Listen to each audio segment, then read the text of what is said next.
ये लिखेगा। लोगों को हैरानी होती है कि मुझे कार पार्किंग की जगह कैसे मिलती है, और ये मैं तब से कर रहा हूँ जब से मैंने रहस्य को समझा। मैं ठीक उसी पार्किंग की जगह का तस्वुर करता जहाँ मैं चाहता, और अधिकतर वो जगह मेरे लिए खाली होती और मैं वहाँ गाड़ी खड़ी कर देता।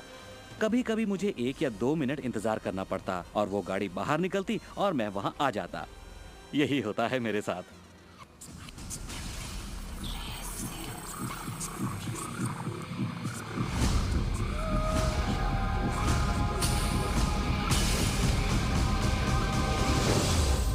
बहुत से लोगों को लगता है कि वो कैद में हैं और अपने मौजूदा हालात में पूरी तरह से फंसे हुए हैं। पर मैं आपको बतलाना चाहता हूं कि इस वक्त आपके हालात जैसे भी हों, वो सिर्फ आपकी अभी की असलियत है। और जानते हैं, ये असलियत बदलने लगेगी क्योंकि आप ये रहस्य देख रहे हैं और इस पर अमल कर रहे हैं। अगर आप अपने हालात बदलना चाहते हैं तो पहले अपने विचार बदलिए। हर बार जब आप अपना लेटर बॉक्स देखते हैं ये सोचकर कि उसमें बिल होगा, तो उसमें क्या होता है? बिल ही होता है। आपको एक ही चीज की चिंता होती है, बिल की। आपने कभी अच्छी चीज की उम्मीद ही नहीं की। आप कर्ज के बारे में सोचते हैं, लगता है कर्ज का नोटिस होगा, तो वो नोटिस जरूर आएगा और आप कहेंगे आपने ठीक ही सोचा था। और इसी तरह हर रोज आप अपने विचार की पुष्टि करते हैं। क्या कर्ज का नोटिस आएगा? हाँ, नोटिस आया है। क्यों? क्योंकि आपने नोटिस की ही उम्मीद की थी, तो वो आया। आकर्षण का सिद्धांत हमेशा आपके विचारों के प्रति वफादार होता है। अब मेहरबानी करके चेक की उम्मीद कीजिए। ज्यादातर लोग अपने मौजूदा हालात को देखते हैं और कहते हैं ये मैं हूँ। आप वो नहीं हैं, आप वो थे। अगर इस वक्त आप अपने मौजूदा हालात को देखें, मान लीजिए इस वक्त आपके बैंक अकाउंट में ज्यादा पैसे नहीं हैं, या जिस साथी की तलाश है वो नहीं है, या आपकी सेहत ठीक नहीं है, तो आप वो नहीं हैं। वो आपके अतीत के विचारों और कर्मों का शेष बचा नतीजा है।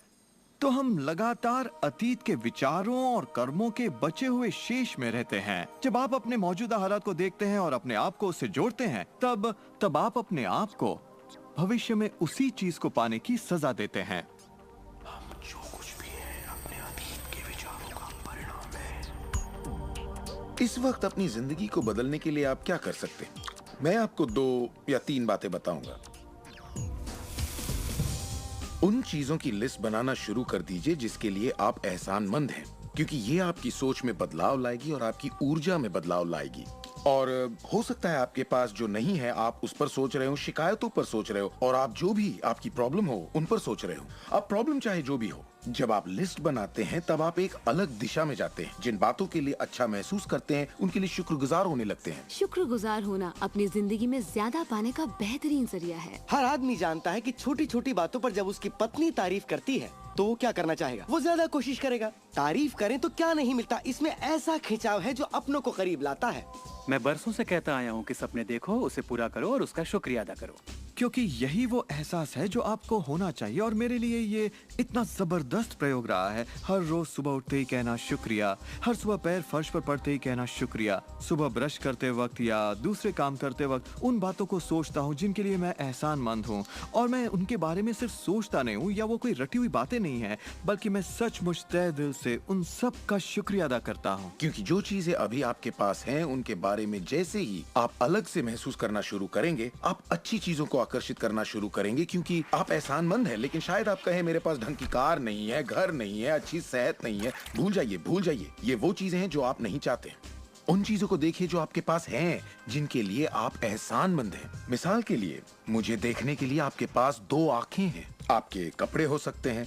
आप कोई भी चीज पसंद कर सकते हैं जिसके लिए आप शुक्रगुजार हैं, और बहुत जल्द वो बाकी चीजें भी आपको मिल जाएंगी। हर किसी के साथ एक दौर आता है जब वो कहता है कि दोस्त कुछ भी ठीक नहीं हो रहा या बहुत बुरा हाल है। और मेरे साथ भी कुछ ऐसा ही हुआ था। मुझे एक बार एक पत्थर मिला। अक्सर मैं उसे थामे रहता था और उसे अपनी जेब में हमेशा अपने साथ रखता था। और जब भी मैं उस पत्थर को छूता तो किसी न किसी का शुक्रिया अदा करता। हर सुबह मैं उठता, इसे ड्रॉअर से निकालता, अपनी जेब में रखता और उनका सोचता जिनका मैं शुक्रगुजार हूं। और रात में जब जेब खाली करता हूं, ये फिर निकल आता है। मुझे इसके साथ कुछ कमाल के अनुभव हुए हैं। साउथ अफ्रीका से एक दोस्त आया था। जब ये मेरी जेब से गिरा तो उसने पूछा, ये क्या है? ये क्या है? मैंने सारी बात बताई तो उसने इसका नाम रखा एहसानमंद पत्थर। एहसानमंद पत्थर। 2 हफ्ते बाद